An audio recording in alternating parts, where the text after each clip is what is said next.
Hey guys, Alex here from Function Factory. We're back again with another install video. Behind me, I've got Emmanuel's 2019 Mustang GT.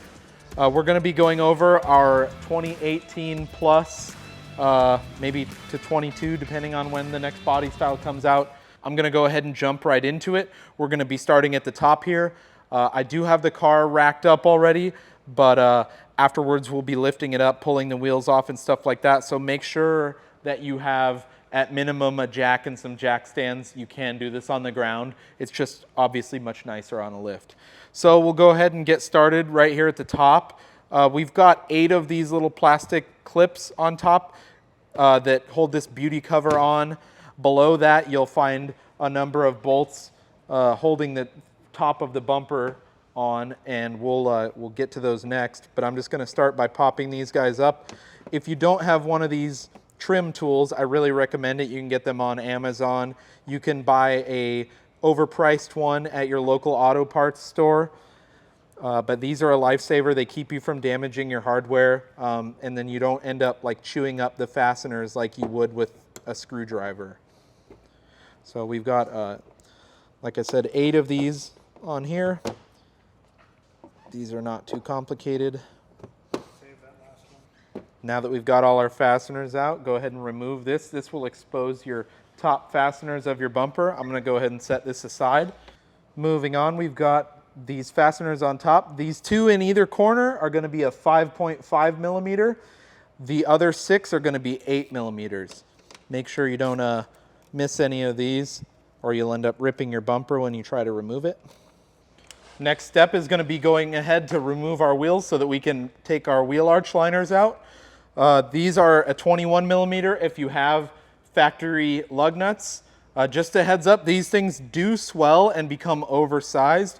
What I have is it's a 22 millimeter socket right here because the 21 can tend to get stuck on previously swollen lug nuts, and these ones are actually a little bit swollen. So I've got the car raised up now. We're going to be pulling our wheel arch liners next.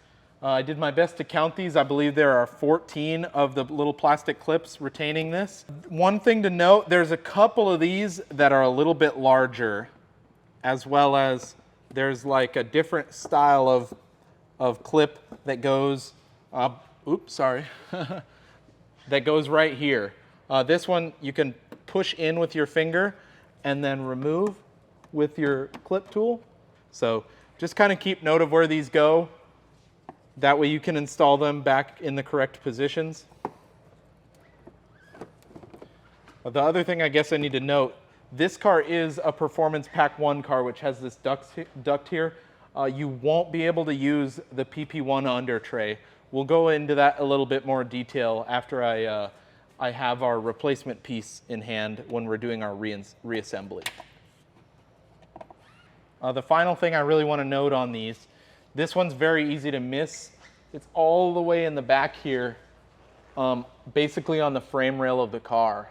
So yeah, right here you can see, let's see, grab one of these. These are our 3 styles of fasteners we've got here. The push-through type, and then we've got our standard and the larger ones of these. The larger ones go, on the skirt, and then I believe the ones in the front that connect to the tray here are also some of the larger ones. It should be pretty obvious where they go as you reassemble, because the small ones would be loose in the larger holes. But if you're worried about it, go ahead and make sure you keep these separated. Once you've got all your clips pulled, you can go ahead and start popping this down. It does engage behind the lip of the fender here, so that will hold it up once you've got all the fasteners out.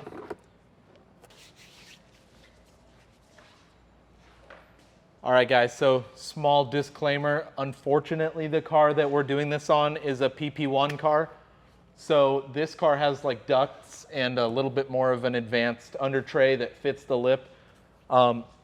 The base model is fairly similar. I mean, you've got some 7 millimeter bolts around the perimeter of the front, a few in the middle. It doesn't have quite as many back here, and then it still has these plastic clips right here. So This will be slightly different if you have a base model, or exactly the same if you have a PP1 car. You're gonna go ahead and remove these plastic clips, and then we're just gonna go around the whole thing, removing the 7mm screws. I'm gonna go ahead and leave these center ones just so it supports the under tray until I'm almost done. And then we'll just work our way around the perimeter of the front. This is probably full of rocks, so I recommend you not drop it on your face. Okay, we've got the car raised back up. The wheel well liners are out, obviously. These are the last thing to disconnect besides your electrical for your bumper. We're gonna go ahead and remove this, Christmas tree type of a clip out of the center with our trim tool. It's a kind of a big one, so that one can be tough. And then I'm gonna grab behind Derek. We've got two 10mm on here.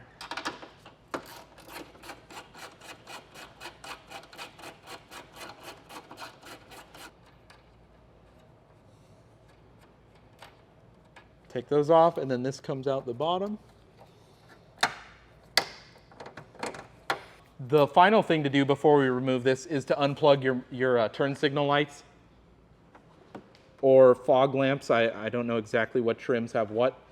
Any electrical connectors on the back of your bumper you're going to want to do, or you'll be playing tug of war as soon as we try to get this thing off of there. We've got the car lowered back down. Our side tabs are removed, under trays are removed. Everything should be free. We disconnected our turn signals. Last thing to do, you'll just go ahead and pick up slightly to lift the top of the bumper off of these little pins or dowels, whatever you want to call them. And then you should be able to drop down and pull this out nice and free. If you've got one of these stands, it's a lifesaver. If you don't, you can do this on your garage floor. These are like 20 bucks, so I'd really recommend getting some body stands if you plan on doing any number of DIY stuff for yourself in the shop. The last things we need to do with our factory bumper is remove some of the components that'll get transferred to the new GT500 style bumper. First thing we're gonna do is take our turn signals out. These have 3 7mm screws that hold them in.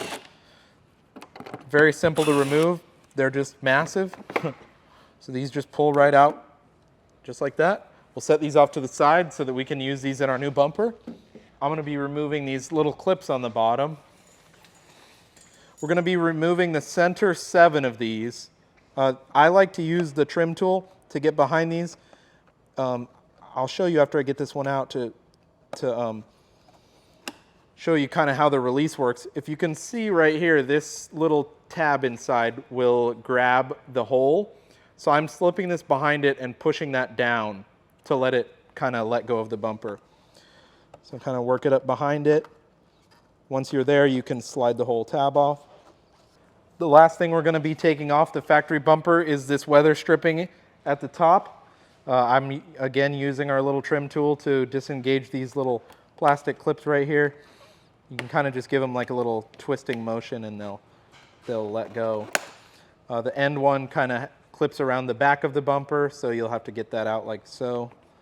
But just work your way from one end to the other, popping these out. Now that we're done taking our pieces off of the OEM bumper, we've got our new bumper on the stand here.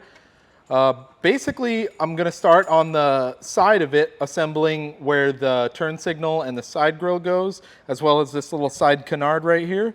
And then we'll go ahead and put the grills in and start with our hardware for the under tray. So first step will be to get your turn signal housing. I assemble most of this from the back. If it helps you to start from the front, that's perfectly fine as well. But the main thing we're doing here, we've got one tab right here that passes through here for a screw. And then we've got about 4 of these little tabs that will push through on our bumper here. So we got 1, 2, 3, and 4. These 2 will engage this grill once we get it in. So just with firm pressure, we're going to go ahead and pop these through.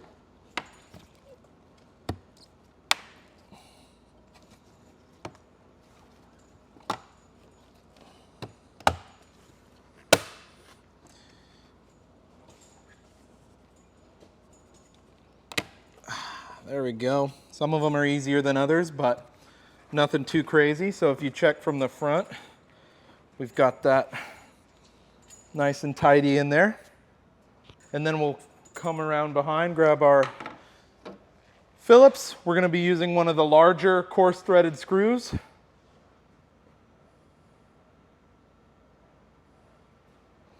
That's going to go right here in our little tab.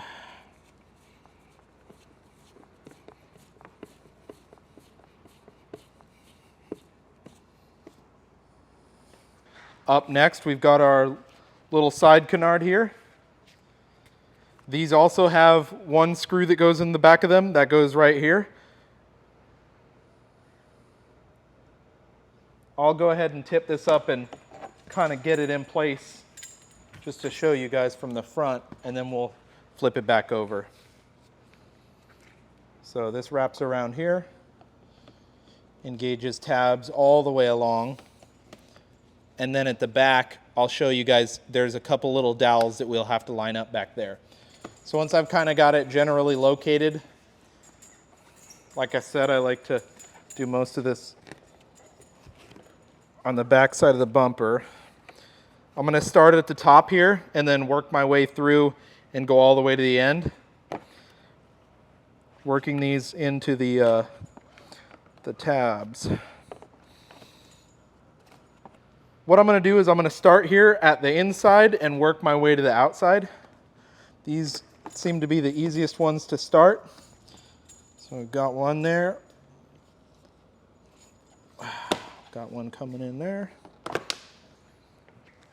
Then we'll work on our top part of our swoosh here.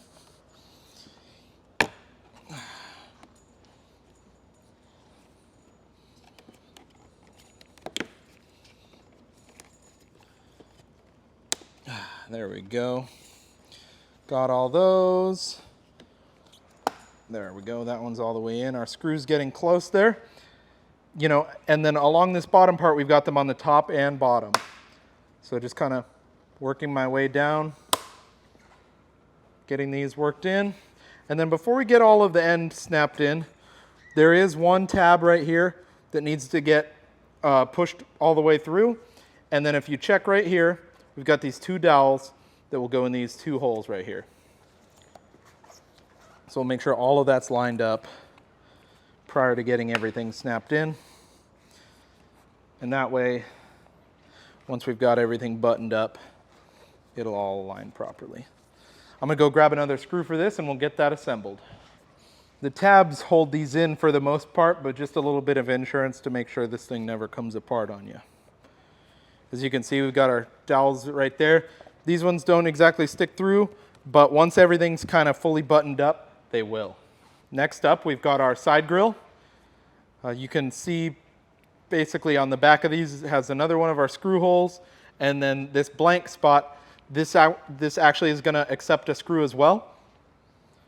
These engage all these little tabs right here. This one doesn't have a clip on it, so I kind of line it up first because it's more like an alignment pin. And then I usually work my way from one side to the other with these clips. It just seems to go the best. Next step will be to grab our turn signal and our OEM hardware. We're going to be reusing that off of the factory bumper. As you can tell, these two will accept these two tabs on top, like so. Shouldn't take much to get these aligned. Now I'll go grab an impact, or you can just use a ratchet. With these, the plastic that it's going into isn't previously threaded, so they'll be a little tight the first time you put them in, but that's going to keep them from backing out on you. Next, you'll be grabbing your bracket right here. These will show a L and an R on the back where the part number is shown. That way you can see which side these go to, but basically they're going to align with this screw hole, your screw hole on your light, and then this flat spot right here. All right, I just wanted to make a quick note. On some of our early bumpers, these spots right here are not drilled. In later revisions, these are going to be pre-drilled for you, but I just have a little 1/8 inch drill bit. I'm just making kind of a starter hole for that. And then I'll follow it up with another one of our coarse threaded screws. Alternatively, you're welcome to just run these into the plastic. You won't hurt anything. So moving on, I'm going to begin assembling our center grills. You can really do these at any point during your installation, but I just like to get these done after the side pieces. I'm going to start with the lower one. It's a little bit simpler than the upper. These only use these plastic tabs for engagement. They have no other special hardware. If you're not sure on which side is the front or the back, if you look, this will have a slight bow to it. That will follow the contour of the bumper. So the way we have it, we're going to put that V down, and then as you can see, you've got your angles that you'll be lining up. The reason we do this after our little check mark canard, whatever we want to call it, is so that the tab is already there, that this engages, and we don't have to push that through the grill down the line. There are 5 of these slots that are unused. Those are going to go on the center piece after we get that on. The upper grill consists of 2 pieces. It has the front mesh grill section, and then it has this rear air dam. This will kill your MPG if you don't put it in. If you do have some type of a race build and you want to forego using this, you can. I just recommend leaving it in for street cars. It has a nice provision for your intake side, and then the side that has really nothing going on over here is blocked off, and this keeps any excess air that's not going to make it into your radiator and AC condenser and such that you don't need out. So this is going to go in first by engaging the clips. The secondary grill will be retained to it with some small screws. Next step is going to be this centerpiece. This covers up this area between your grills, and it will engage the tabs on the upper and lower grills. Likewise, you can install this from the front or the back. I'm going to go ahead and give a shot at doing this one from the front, since I've done everything else upside down, just to give you guys a better look.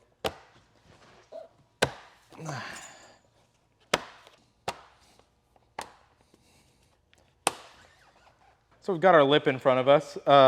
We want to make sure that these tabs are on top. Very straightforward. I mean, it would look funny if we put it on upside down. This is the same as everything else. We'll just get it all lined up and then start snapping in the clips. All right, we're installing our secondary upper grill, air dam, some such thing. These will use these little slots to engage the tabs that don't have clips on them. You can just work your way around lining those up. Some of them may be, a little bent from shipping or anything like such. But once we get all those on, we can go ahead and grab our smaller coarse threaded screws.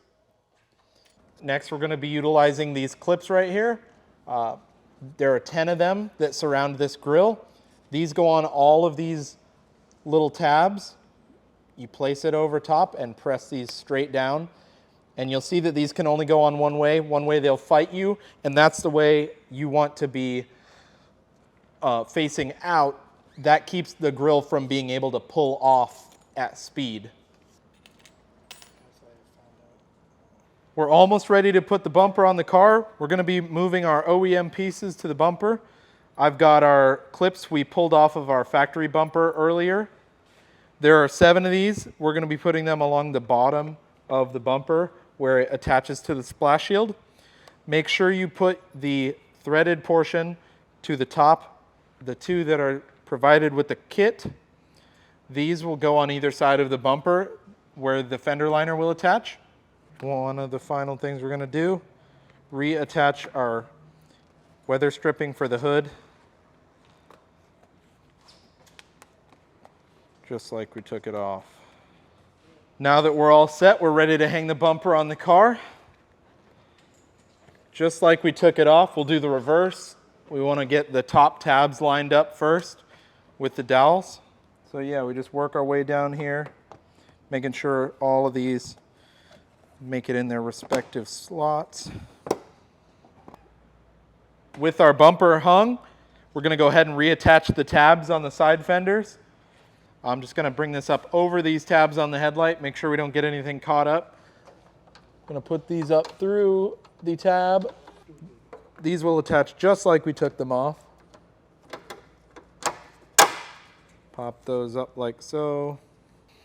Now that we've reinstalled the brackets that hold the fenders to the bumper, I'm going to go ahead and just hand start all of these on top of the bumper. And then I'll go ahead and work my way down, tightening these back up. So I've got our under tray just put back up slightly with 2 of the screws because it's kind of hard to hold. But long story short, you're going to make sure your under tray goes on top of the lip, and it's going to go, you're going to install your side canards after. So we'll get this all buttoned up under here, get our 7 bolts put into the front. We've got 2 in the middle. Just to keep you guys in the loop, I kind of mentioned it earlier, if you have a performance pack car, you will need to order a base model under tray. That's what we ended up having to do for this car. The only difference as far as mounting is really going to be concerned is these back 2 holes. The performance pack uses these clips right here. We're going to end up using one of these black body clips, just the plastic clips to go into these 2 to fill those holes. That will keep it nice and secure. All right, we're getting our under tray put up. I just have this loosely up here held on by these center 2 screws. Just like anything else, I'm going to go ahead and put all my screws in nice and loose. We've got 7 of them surrounding the front. If I didn't talk about it enough earlier, I'll go ahead and talk about it again. If you have a performance pack car, the under tray will not fit this bumper. The performance pack car has a much more aggressive lip than the base model, and the under tray ends up being too long. In one of the prototype cars that Derek, our video guy, put on his car, he ended up making his work, but it doesn't bolt up perfectly. So if you want a OEM-like install, you will need to purchase this under tray from Ford. I think it's about $90, but that will give you a better finished product. I must tell you, you have to have an under tray. If you don't, the whole front of the bumper will sag and fold under when you're driving. Past 75 miles an hour. Yeah, I mean, maybe if you have a car that doesn't go fast, but I assume if you have a Mustang, you like to go fast. So, not optional. You have to make something work here, but this is the correct way to do it. The only real differences with them as far as mounting goes, all of the front holes line up and these center holes line up. I'm going to be using some of these push clips in the back where the old one used to tie into the plastic piece, but other than that, more or less the same. So we've got our push clips that came out of our other one. We'll install those and then go ahead and run our screws in. I just like to get everything lined up before I tighten it.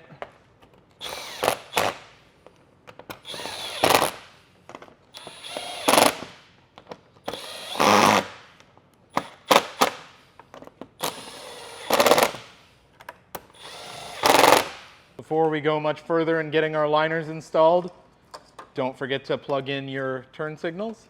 Moving on, we've got our 500 dive plane or canard, depending on who you ask. I'm going to go ahead and get these bolted up, then we'll get them on the car. We are on to our canards or dive planes. These guys connect together with 4 of your 5mm screws. They've got these preformed holes right here that line up. You're going to take your smaller of your 2 screws that you have. These are the M5. Obviously, we're only going into plastic with these, so don't over tighten them or they will strip. They do bite really well though. Now that we've got our canard loosely assembled, well, tightly assembled, but partially assembled, we're gonna go ahead and bolt it to the car. If you go ahead and fully assemble it before you put it on, it makes these bolts a little bit harder to get in. So basically we're gonna take 3 more of our M5 bolts and their corresponding nuts. These will go through these 3 right here, and they will through bolt through the bumper. So I'm gonna go ahead and assemble that now. Once I've got them finger tight, I went and grabbed an 8mm wrench, and we'll go ahead and snug these down the last little bit. Next up, we've got these little molded plastic pieces. These are used to bolt up your factory under tray to your new bumper. These are marked with an R or an L in the part number. So we have all 3 R part numbers. I'm gonna be going ahead and attaching these with these 6mm bolts that we have here. I'll go ahead and start at the front and begin bolting them up, and I'll work my way back. So the first one here, we're gonna be attaching to here and the front hole of the canard, and then this hole on top will be going to the factory hole in your under tray. Next up, we've got this one that's almost a square with a little notch out of the corner. That's gonna go on top right here.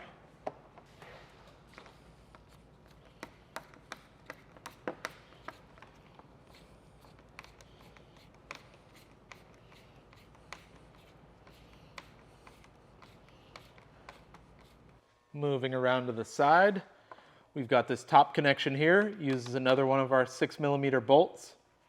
Next, we'll be grabbing this little triangular type piece and one of the 5mm bolts and nuts. This is going to go around the back side.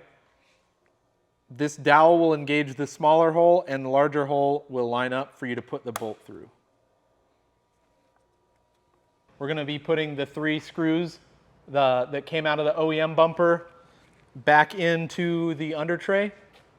That was what we just attached those 3 brackets for. So looking above, I'm just going to start these by hand with an extension on the 7mm. You can push the bumper to kind of line these up, but they shouldn't be very far out. Almost finished here. We're going to be reinstalling our wheel liners. Just a full disclosure type of thing. This car still has the Performance Pack 1 liners. We're going to make these fit on this particular car, but if you do want everything to fit properly, you will need the base model liners as well. So everything will fit, you know, on these side tabs, but this lower section, since the PP1 has that scoop, is different.